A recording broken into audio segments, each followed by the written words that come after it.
Hello friends, good morning. আশা করি তোমরা সবাই সুস্থ আছো, ভালো আছো। মুর্শিদাবাদ জেলার ছোট্ট একটি গ্রাম থেকে আমি অর্পিতা আরুষ লাইভ ব্লগের নতুন একটি ভিডিওতে সকলকে অনেক অনেক স্বাগত।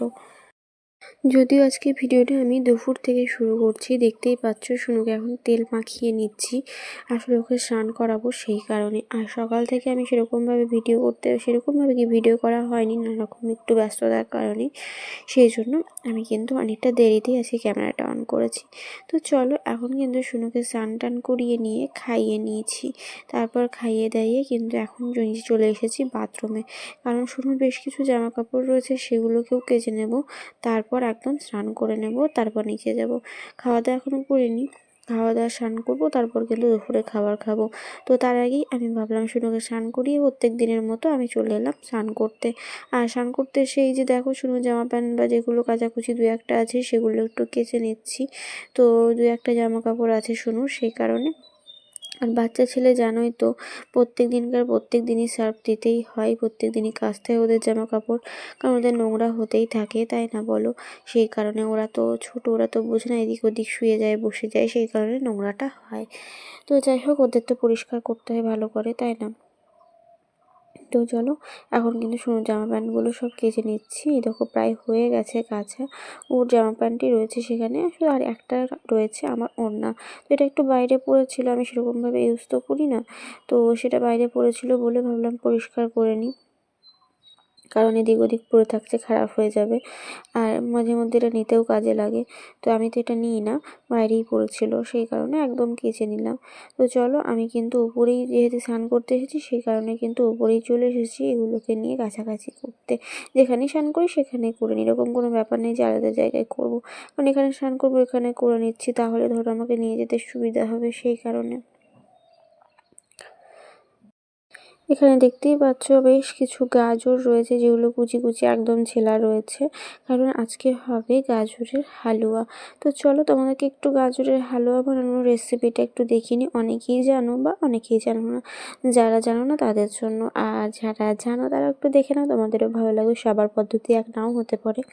তো চলো, আজকে গাজরের হালুয়া বানাবো। হয়ে গেছে কিন্তু সন্ধ্যাবেলা।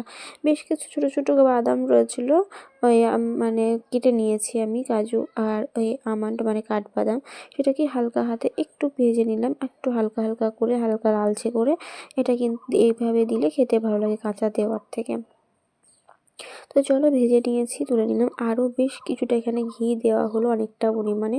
তারপর কিন্তু এর মধ্যে সব যে গাজরগুলো ছিল সেই গাজরগুলো কিন্তু দিয়ে নিতে হবে। এখানে তোমাদেরকে দেখায়, এই দেখো গাজর রয়েছে আর কিছু তেজপাতাটা প্রথমে দিয়ে নিতে হবে। তেজপাতাটা হালকা দিয়ে নিলাম এই ঘিয়ের উপরে। তারপর কিন্তু দিয়ে দিচ্ছি এই যে দেখো গাজরগুলো।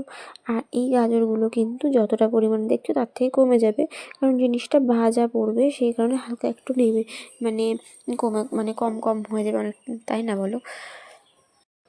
তো এই ঘিয়ের মধ্যে দেখো সবটা কিন্তু আমি ঢেলে ভেজে নিলাম। ভাজা হওয়ার পর তারপর কিন্তু এখানে দুধ দিলাম, একদম খড়মড়ে করে ভেজে নেবে না, যেরকম নর্মালি ভাজা সেরকমভাবে ভেজে নেবে, ঠিক আছে? তো যাই হোক, আমার কিন্তু এখানে ভাজা হয়ে গেছে। তারপর কিন্তু এর মধ্যে দুধ দেওয়া হয়ে গেল, ঠিক আছে? এই দুধের সাথে যদি একটু আমুল দুধ দেওয়া হয় টেস্টটা খুব ভালো লাগে, অনেকে দিতেই পারো।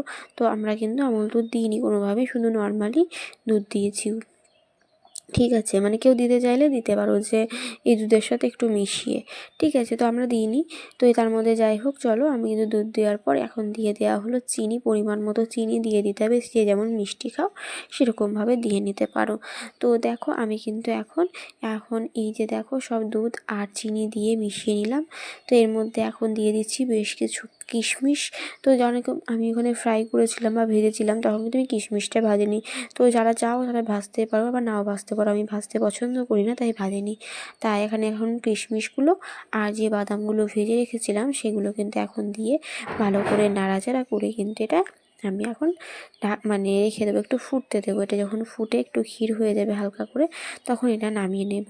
একটা কথা বলি, অনেকেই কিন্তু এই এই যে গাজরের হালুয়াটা একদম সবটা যখন দুধ শুষে নেয় ততক্ষণ তারপর কিন্তু নামাও মাখা মাখা করে। তো আমি কিন্তু এটা খাই না, বা আমরা বাড়িতে কেউ এরকমভাবে খাই না। আমরা কিন্তু একটু যে ক্ষীর ব্যাপারটা থাকে, একটু ক্ষীর থাকে, সেইভাবে খাই। ওটা খেতে কিন্তু বেশি ভালো লাগে। যারা ওইভাবে খাও তারা এইভাবে খেয়ে দেখতে পারো, যে বেশি টেস্ট টেস্ট লাগে, যে দুধটা থাকে না ক্ষীরের মতো, সেটার টেস্টটা এতটা সুন্দর লাগে, খুব ভালো লাগে খেতে। তো আমরা বাড়িতে কিন্তু একটু ক্ষীর রেখে তারপর আর এমনিতে ওটা একটু রুটি বা কিছুর সাথে হালকা করে খাওয়াও যায় সেই কারণে। আর যদি তুমি ধরো পুরোটাই মেরে দাও তাহলে হয়তো একটু অন্যরকম টেস্ট লাগে। তো যারা দেখো পুরোটা মেরে দাও, মানে দুধটা পুরোটাই একদম গায়ে লাগা হয়ে যায় সেরকম খাও, তাদেরকে বলি তারা একটু এরকমভাবে রেখে দেখতে পারো, দেখবে খেতে খুব ভালো লাগে। একটা মানে ক্ষীর ব্যাপার থাকে তো সেটা। আর অন্য ক্ষীর আমরা যেরকম খাই বাড়িতে নর্মালি ক্ষীর করে সেরকম লাগে না, যেহেতু গাজরেটা ঘি দিয়ে ভাজা থাকে সেই জন্য একটু অন্যরকম টেস্ট লাগে। তো খেয়ে দেখবে যে খুব সুন্দর লাগে। তো চলো, আমার কিন্তু এদিকে গাজরটা মানে এদিকে হালুয়াটা ফুটছে, তো একটু ফুটে গেলে একটু গাঢ় হয়ে গেলেই কিন্তু এটাকে আমরা নামিয়ে নেব। তো বন্ধুরা, আমার ভিডিওটি ভালো লেগে থাকলে লাইক কমেন্ট শেয়ার করে দিও। আমার চ্যানেলে নতুন হয়ে থাকলে অবশ্যই সাবস্ক্রাইব করে পাশে থেকো। সবাই সুস্থ থেকো, ভালো থেকো, দেখা হবে নেক্সট কোনো ভিডিওতে। ততক্ষণের জন্য টাটা। চলো তোমাদেরকে দেখায়, আমার কিন্তু হালুয়া এখানে রেডি হয়ে গেছে। এই যে দেখো, আমি কিন্তু গ্যাস বন্ধ করে দিচ্ছি আর তোমাদেরকে দেখাচ্ছি স্ট্রাকচারটা। এই যে দেখো, বুঝতে পারছো যে কিন্তু এখানে ক্ষীর রয়েছে।